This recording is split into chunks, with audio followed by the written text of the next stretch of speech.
যারা শহীদ হয়েছে তারা চলে গেছে।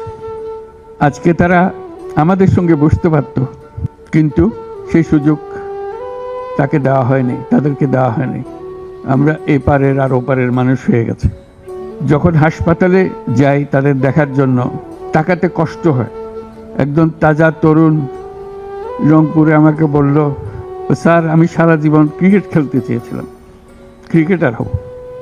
এখন দেখেন আমার পাটা কেটে ফেলেছে। ওই পা রাখার আর উপায় ছিল না। সে আমাকে জিজ্ঞেস করে, স্যার আমি ক্রিকেট খেলবো কি করে? ক্রিকেট তার মাথার থেকে যাচ্ছে না, পা নাই। যতবার দেখি ততবার মনের সামনে প্রশ্ন জাগে। এটাই আমরা বাংলাদেশ বানিয়েছিলাম। যতবার দেখি, যতবার শুনি, আবার নতুন করে প্রতিজ্ঞা করতে হয় যে স্বপ্নের জন্য যারা প্রাণ দিয়ে